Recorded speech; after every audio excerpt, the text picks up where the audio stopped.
Since the early 1800s, railroads have played an important role in the development of our country. They've transported people, goods, and raw materials and brought new opportunities for economic growth.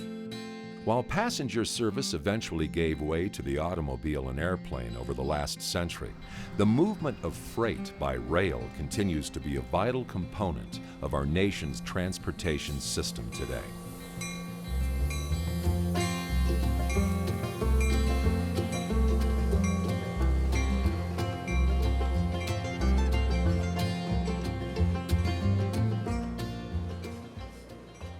The South Orient rail line begins 6 miles southwest of Coleman, Texas. Here, the Burlington Northern Santa Fe Railway and the Fort Worth and Western Railway meet the South Orient to create the interchange referred to as San Angelo Junction. The line passes through 11 West Texas counties to the Mexican border crossing at Presidio, a distance of 391 miles.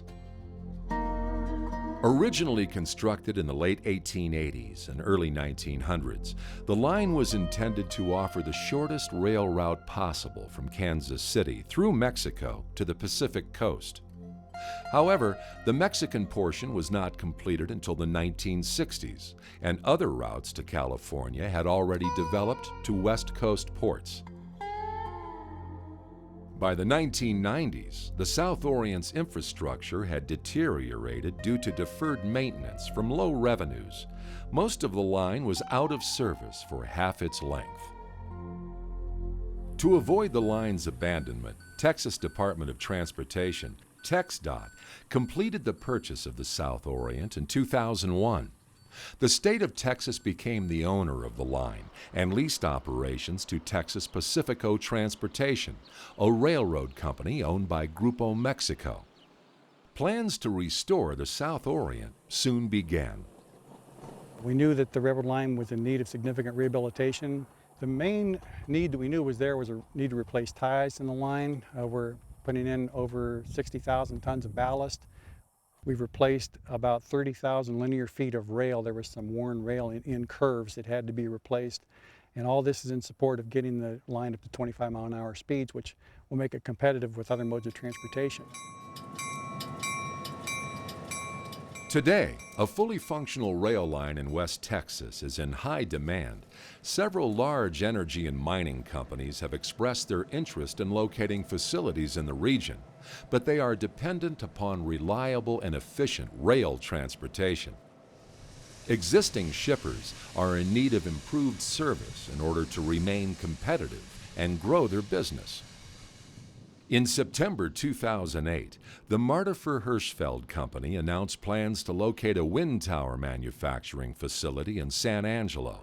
The location was chosen over 5 competing cities in North America. Adequate rail service for the shipment of wind tower components is vital to the company's operation, and proximity to the South Orient was a perfect fit. Additionally, in the fall of 2009, the Tex Sand Company located an unloading facility in Fort Stockton and has been receiving carloads of sand on a weekly basis in support of their mining operations. Businesses are seeing that TxDOT is committed to improving the competitiveness and the viability of the line. And in return, they are investing in building companies and building up the businesses that they have along the line and are shipping more by rail. So, it's proof of the concept. If you build it, they will come. The Texas Department of Transportation developed a plan to rehabilitate the line through several construction projects. The first order of business was to replace defective ties. The work's done by specialized machinery that works on the track itself. It reaches down and grabs the end of the tie, shakes it a little bit loose from the ballast, and will pull the defective tie out of the ballast. Then another machine will come along and shove a new tie into that void where the old tie was at and get it lined up in the right position with the track.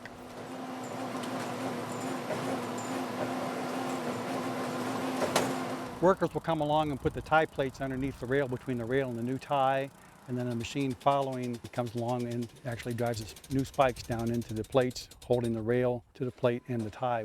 After that operation is complete, a train will come along with hopper cars loaded with ballast, and they'll dump the initial spread of ballast.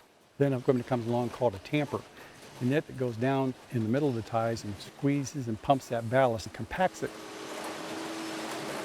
While it's doing that, it uses a laser sight to check the alignment and profile of the rail out in front so that you don't have too much deviation vertically or horizontally, and that enables you to determine what your allowable train speed can be.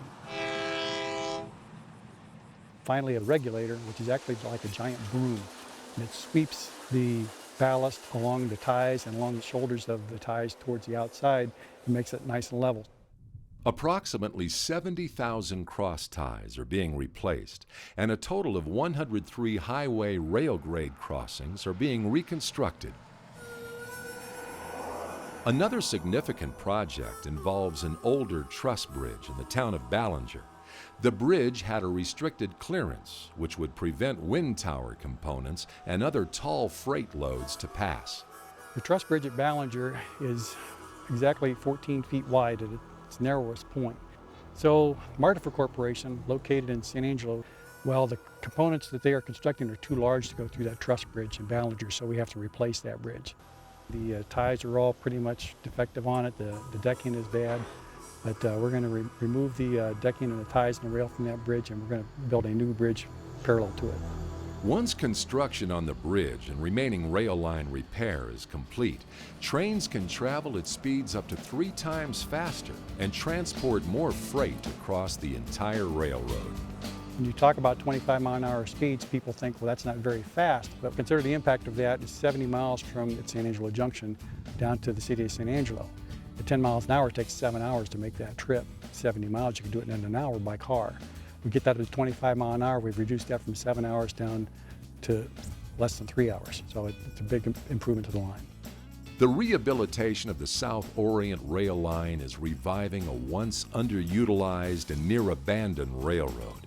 The project is helping to create new jobs and revitalize this area of West Texas. TxDOT and its partners have placed high priority on the repair and maintenance of railroads across the state. The work on the South Orient in support of Texas Pacifico's operations will ensure rail continues to be a vital link in transportation and economic growth for Texas.